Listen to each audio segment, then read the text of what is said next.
Ladies, gentlemen, und Kinderkind, welcome back to Mount & Blade Warband. My name is Splattercat, and I'm happy to have you here at the Nerd Castle today. In the previous episode, we had finally become free of our bond right there at the end of the last 2 minutes, actually. They pretty much shot clocked us perfectly, so we're coming into this episode for the first time free of our bond. I mean, we get to decide in this episode who we're going to side up with. And so as of right now, as we've covered several times before, we have Vaegirs who's lining up for the endgame. We have the Sarranids who are lining up for the endgame. We have Rhodoks who are lining up for the endgame. My money is on... I'm probably saying that Vaegirs is going to run the map simply because of their archers. That would be my guess. Their ability to field both competent cavalry, competent infantry, and very good archers pretty much means that I think they're going to give everybody... It's tough to take their castles. Short and simple. That's really the reason why I think they'll do a lot better than the Sarranids. It's going to be difficult to knock over any of their castles. Whereas with Rhodoks, they're very good at defending castles, but they're also terrible at attacking them. And so I don't see them taking a whole lot of ground in the next little bit. In this episode, we really need to take care of our business. I haven't decided who we're siding up with yet, but I think I'm going to go with the Sarranids simply because I've never done anything down here in this region. So let's be on our way. We're going to track down some lords, and are they actually at war with anything? Let's see. So she's saying, she's giving us the advice that we should track down a lord and become a vassal. That is a very good point. The only thing that leads me to believe we should go with Vaegirs is because all of our businesses are up here, but I can set up new businesses down here. It's not too much of a quarrel. I mean, it'll work out. I mean, it's not... It's a pain, but it can be done. It can be done, to quote the genie. Or he can be taught. Never mind, that's not what he said. He said he can be taught. Although he wasn't referring to tightness, I guess. Let's talk to a lord. So this guy is actually from Rhodoks. Yeah, we're too busy to train anybody. That's not the quest we were looking for anyways. Let's talk to Gastia. Actually, it looks like they've been getting pretty beat up too. You don't see that quest come up a lot unless they're fighting with everybody.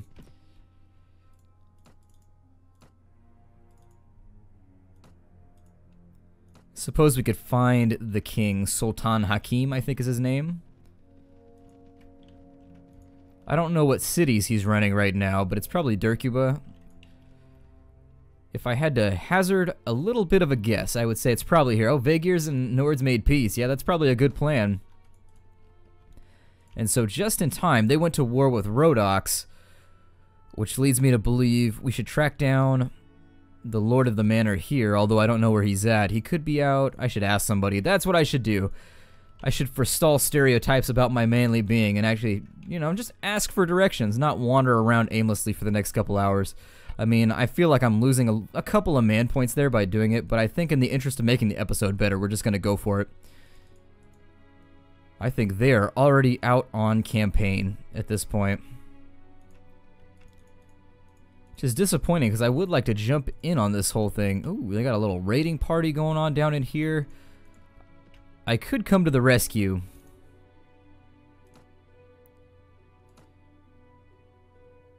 Yeah, let's jump in and save this village. It'll endear us to everybody around here. Wait, what has happened? There we go. Wow, that really did not work with Count Shula. That is the biggest reputation hit I've ever seen. A minus 30, huh? Not bad. I'm gonna have everybody follow me. The one thing I do like about some of these lands is that you do have a lot of flat land, which really favors cavalry armies. Let's move over to here, and they're going to come around this bend, and then they are just going to get taken out. They are going to get they're going to get completely and totally bent over in directions they may not want to be bent in. Especially since we've got villagers on our side, so they're going to act as our meat shields here.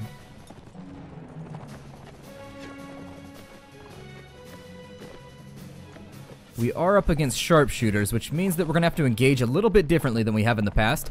So when it comes to armies that are fielding a ton of skirmishers, you're going to want to get yourself in there a lot sooner. Otherwise, you're going to eat a ton of javelins, you're going to eat yourself a lot of crossbows, and the whole thing is going to be largely unpleasant for you. So let's get in here, and let's do our cavalry duty without getting speared. That's the other thing that I'm always... Ooh. Just tried to glaive me. Ooh, and he turned to the left right when I didn't want him to. And so farmers are now dying. So maybe I should send in some infantry considering they're standing 2 feet away. Ooh, please don't get in my way, knight. I really, really don't want you here. You guys are pretty heavily armored. This guy is fielding a fairly advanced force, and if this is what we're looking forward to with the remaining campaign with Rhodoks, we're definitely going to want to play carefully. Now, we do have a slight advantage simply because we've got Huskarls, which are very, very good against sharpshooters. Given that they have a lot of coverage from their shields, the less arrows that sneak through, the better off you are, but you can also go with a cavalry army to counteract these sorts of strategies, and they can just roll out on the enemy. They're too fast, so the enemy just can't get enough crossbow bolts off to make a difference. And there it is, we've saved some villagers, we've stopped the looting from occurring, and we've been an overall good guy. Never mind the fact that just a minute ago we were the ones doing the raiding. We're not going to talk about that right now. We lost a knight. That sucks. And that place appears to be a little bit happier with us. Now, unfortunately, they don't give us honor for defending it as we would have gotten before, but it's a battle that we won. And hopefully it will endear us to the lords that control that land.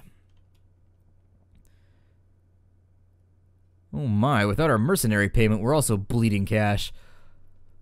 Well then, let's get in here and we'll start up doing some of these profitable enterprises.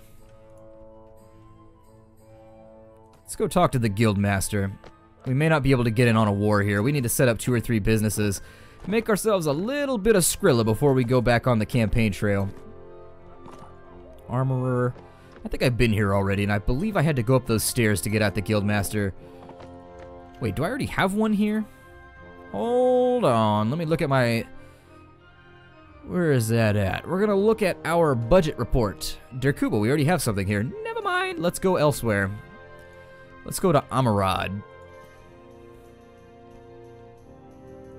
Hey, there's a fairly large army. Ah, Amarad. Okay, so Amarad needs taxes to be taken. I don't have a problem doing that. Let's go do some tax collection. Ooh, they started to rebel early. They were not happy with us. Now the downside to this is that we are going to have to do a quest with Amarad to fix our reputation loss because they're going to get grumpy with us. Oh, they came out to fight us. Alright. Rabble-rousers. We shall beat them. Gentlemen, let's not get ahead of ourselves.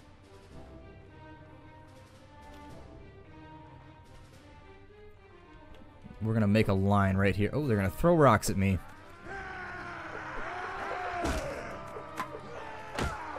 We're going to fight this one in the same way that we fight tournaments.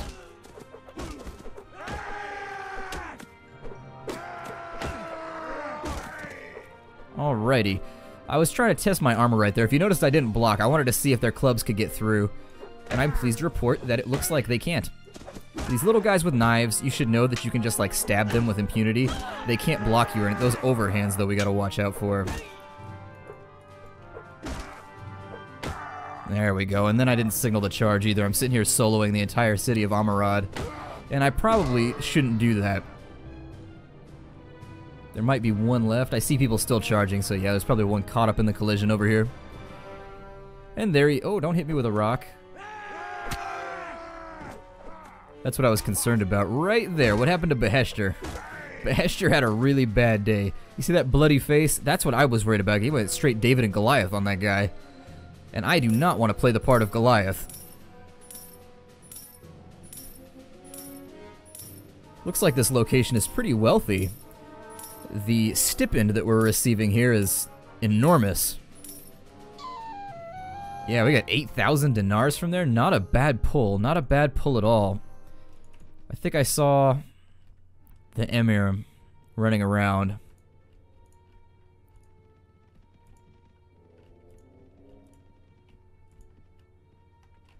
There he is. I knew he was in the vicinity. There we go, and then we'll return the money to him. And he wants us to raise Mamluks. We don't have time for that. I was really kind of wishing one of these guys would give me the mercenary quest because I would like to pick up a little bit of cash. What we can do is ask him where Hakim is at. That's what I should really do right now. I wish to ask you where he's near Halmar. Okay. So they're up here. Let's head out that way. And I just rode past a buttload of Nords. Or, I'm sorry, a buttload of Lords. I messed up my consonant there. I went with an L, and what I really needed was an N. Looks like they're feasting and having a tournament at the moment. Let's go to the castle, and we're going to sign up as a vassal, if they'll take us.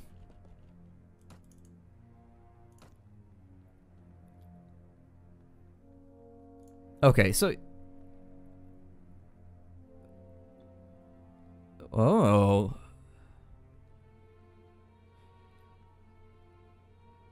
Weird.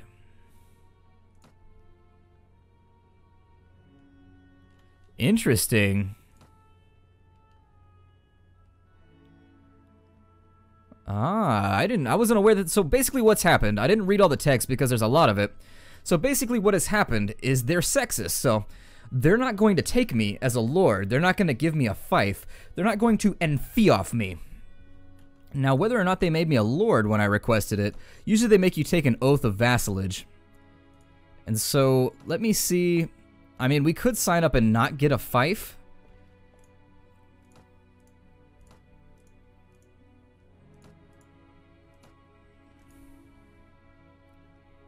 We could marry a lord, although that seems like it's a bit of effort. We may go around then, we may go back to Vaegirs, to be honest.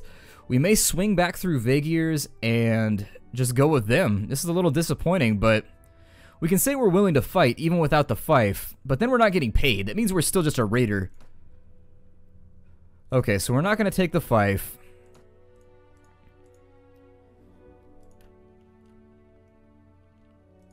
Okay, so now we're a lord. Unfortunately, they're not going to give us a fief. That's bad. That's bad for a couple of reasons. The main one being that we aren't going to be getting rents from any of our properties. I wasn't aware that that was going to happen, and so that's going to take me a little bit of time to adapt to, but I think we can fix it simply just by becoming more and more rich. We will also hang out and just kind of annihilate things. I don't know if that lowers our chances. My other concern is I'm not really sure if that lowers our chances of getting a fief in the future, which is another thing to think about. If we still have the possibility of getting a fief, the one that they give you at the beginning is just sort of a default fief, and then later on you accrue more as you go around attacking enemies and so forth. If our chances remain the same of getting one down the line, it's not so bad. So if you guys could enlighten me as to that aspect of the game, I would be completely and totally in your debt. But for now, let's get back to making as many productive enterprises as we can while we wait. We can't make salt here, which is disappointing. I really did want to make some salt. We would get 556 from making a dye plant here. Let's maybe think about doing tools. We could do 72, so that's not going to be productive. What about leather? 76, still not productive. Oil, what about that? 204 for oil. That's not bad considering it doesn't cost quite as much. And then wool. Oh, we would lose money on wool. That's weak. I think I'm going to go with just velvet once again, because we recoup our losses the best there. We'll spend our time raiding during this next campaign, and once we've raided the hell out of the enemy, we'll get our cash back, and it'll be okay. So then, let's make another one over here. How are we looking on cash, actually? Got a little bit of salt sitting around. Oh, we've got enough money. We should be alright. Let's sell off that salt because I know it's worth a lot here in the south. Jump into the goods merchant, grab all the food we can carry. And as long as you can buy the bread for your next meal, and you're not in the black, or I'm sorry, you're not in the red, you should be okay. Let's find the lord of this castle. Let me turn back around. Oh, that's right, I hate the castles here. They've got like weird spiral staircases and things that are really, really hard to siege. I think it's going to be better off that we're on these guys' side, just because I hate sieging them. I really do dislike fighting with the Sarranid Sultanate. God, I'm really kind of disappointed right now that we can't get a fief. I was looking forward to that cash. Fiefs in general are much more lucrative than any of the profitable enterprises you can get on hand. So that's going to hurt us. That was an extra 1,000 gold or so that we're just not going to have. Let's talk to the guildmaster here, and we'll figure out what's productive. How are tools looking? 246, so not bad. Look at that. That's 577, which still remains the best way to go. You guys had mentioned flooding the market, but I don't think it works like that. I really don't think that the market really functions in any sort of proper way with the way it's designed. It kind of feels like one of those things that was left half-cocked and never finished, so I don't think it actually floods the market. I think it just adds like 1 or 2, and then that's that. We could do oil, minus 204, never mind, we could not do oil. So tools were good. The other one that tends to be okay, we've got silk, we got that. I may just go with that because it's so cheap. Yeah, let's go ahead and set up an iron foundry here. It's 250, which is basically it's 50% of what we'd be making with a dye factory, and the cost of building it is only 30%, 35% of what we would use, so I think that's going to be a good cost-benefit ratio. Now then, we've got the boring stuff out of the way. We've got plenty of food, we've got plenty of morale. Let's head off into Rhodok territory and start causing some problems. Let's make a hula bulu. Oh, that's right, we get a banner. Let's go get ourselves a banner here. I really like the one with the deer on it. I've always been very privy to this one, and I'll explain that. Back in medieval times, if you had a boar or an elk on your tabard, or you had it on your, well, I guess I'm gonna take that one. If you had it on, oh, your barding, if you had it on, I forget the word, the tapestry, whatever, the finery. If your finery had a deer on it, it meant that you were a defensive individual. It meant that you were super loyal and that you weren't warlike. It meant you would fight when provoked, but otherwise you would keep to your own and your own people. And I think that's a pretty good description of how I like to be as a lord. We like to keep to ourselves, but if you're going to pick a fight with us, be ready, because we're going to roll out on you. We're going to be all up in that area code, we're going to be up on that ass like a bite. I mean, that's pretty much it. We're going to be up in that ass like a bite. We can't do anything here. We could raid. Let's look around for lords, though, first. Yeah, that's right. We're running off your entire group of homies. That's what happens right there.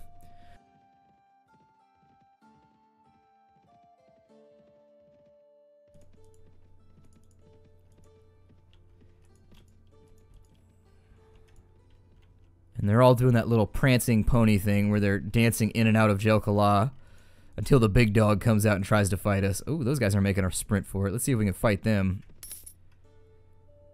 We should be able to at least offset that by another 600, I think. Get it down a little bit lower, but we are financing ourselves by fighting right now, which is disappointing. Oh, God. 81 versus 100. We can take that. Assuming they don't get too rowdy with the bowfire. We do want to take the uphill position, though, if we can manage it.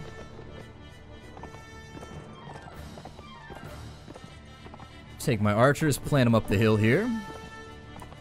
Cavalry, have you guys follow me on over to, I'd say right here, yeah.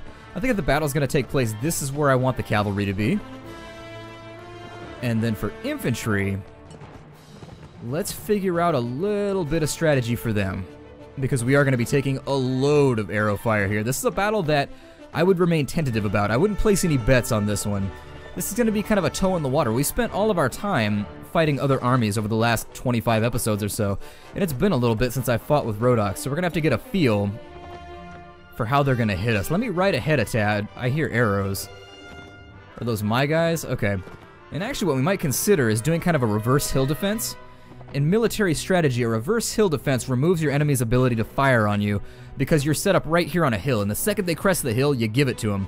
You give it to them long and hard. I'm scared to stick my head up over the hill to figure out what they're doing right now. And what they have. Oh, they look really rudimentary. Insanely rudimentary. Okay, let's get in there. Let's not even bother with any of this. We're just gonna hit them straight up front. I mean, right now, I could hang back and just shoot them with bows if I wanted to. Yeah, like that right there. These are pretty much tier 2 troops all the way down the line. I mean, there's a sergeant in there every now and again, but that's it. Yeah, he juked me. He crossed the T on me. I would like to get this sharpshooter down, though. Yeah, we bowled him over. That was that.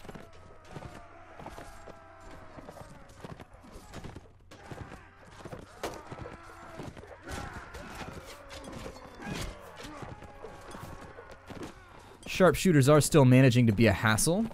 I'm going to redeploy all my infantry out here in the center field. Their armor is just so good. Their armor is so insanely good. It's been a while since we've taken any damage. I'll give them that. At least they managed to do something. I'm going to pull back all of my cavalry as well.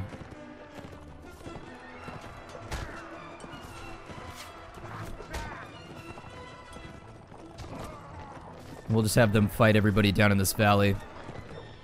The enemy should have reinforcements showing up at any moment. Oh, there's one sharpshooter right there. Really? Like, how does that even happen? Like, how do you allow this? God, get that guy out from the middle of us. There we go. This group of, like, 2 elite units in the back are just, like, screwing us right now.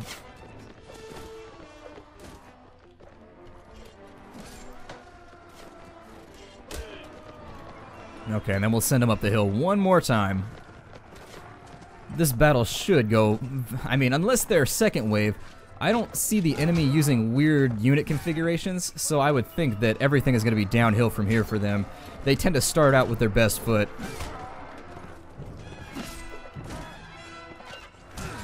I'm getting really tired of you guys shooting my horse. My horse is not feeling so well right now, and the shooting needs to go. I mean, I don't want to have to put down a horse right now. Have one of those old Yeller moments where I sit around crying and embarrassing myself in front of everybody at my 3rd birthday party. Alright, so there it was. I don't think Rhodok's is going to be much of a challenge. It looks like they've been handled already. We lost 10 men, which is a lot better than Vaegir's was doing. 2 veterans, we lost some Huskarls there, we lost a Mamluk, oddly enough, and we also, yeah, okay, not bad. We've got Devlian, he's going to be a prisoner.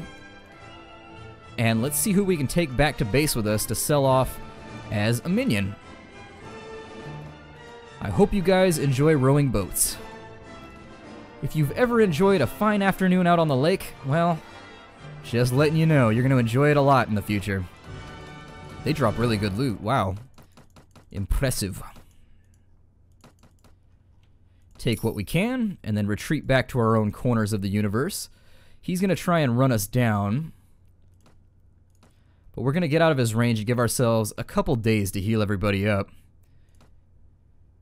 Yeah, because we're lacking a lot of our... I need to replenish my infantry, I think. We've got a lot of cavalry going on right now. We've got 18 right there. Well, 20. We've got 20 infantry, 20 high-tier cavalry.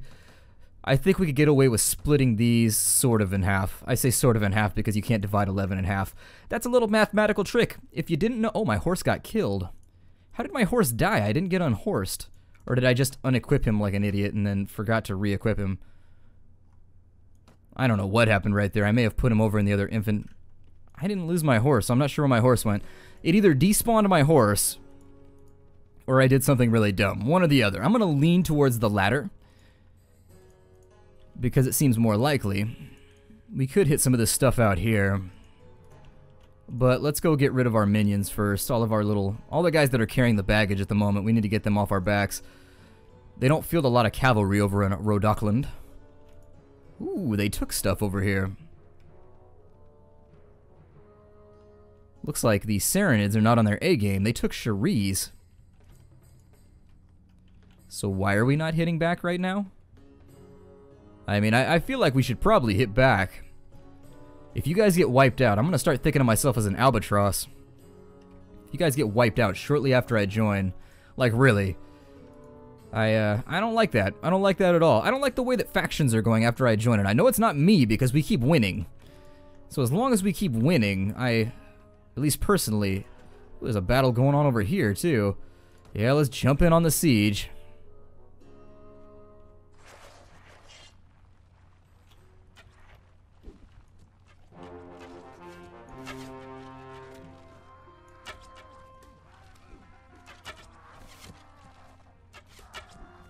Usually here it's best to just fire out into the mob.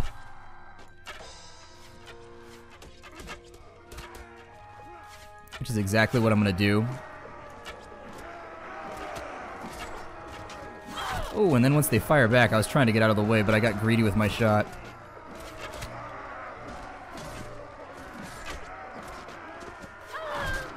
Ooh, I got greedy one more time. Well then. You do have to watch out for the snipey. I think that's a lost cause too. I really don't see 166 standing up to... Oh, never mind. We don't have a choice. We can't leave. Okay, we'll join one more time. It should give us the option to leave after this.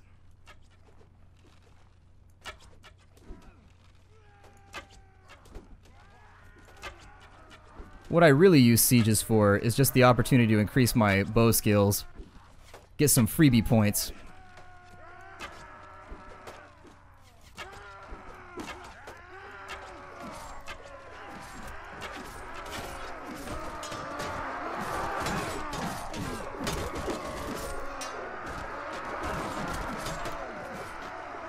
You can fire over the heads like so to kind of disrupt their attack.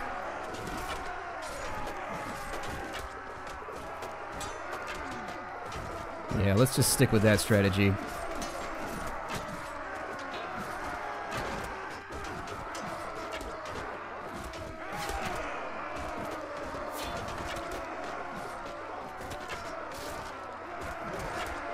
Seems like a really good way to get your army wiped out.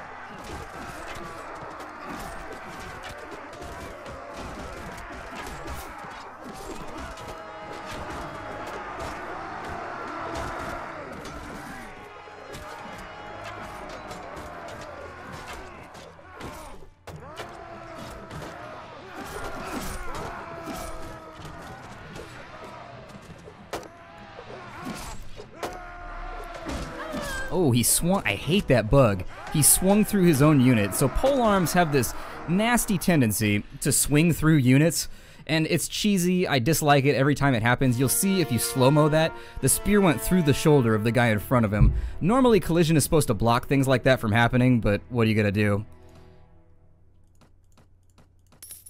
Oh, really? It didn't let me escape. Well, that sucks. Usually it'll allow you to disengage from a siege when that happens. And since we're stuck in jail, yeah, we're gonna free ourselves. Alright, so that really, I should have checked those numbers first. That was my big problem. On the plus side, this does allow us to create a bunch of units that we've never used before. So I'm gonna break off the episode here. I'm gonna do a bunch of recruiting in between episodes. Oh no! Go to hell, pal. You go to hell right now. Anyways, I'm gonna break off the episode here. And in between, here in the next episode, I'm going to do all of my recruiting, and then we'll get back to it. I'll see you guys in the next episode. Thank you for joining me at the Nerd Castle, and take care, everybody.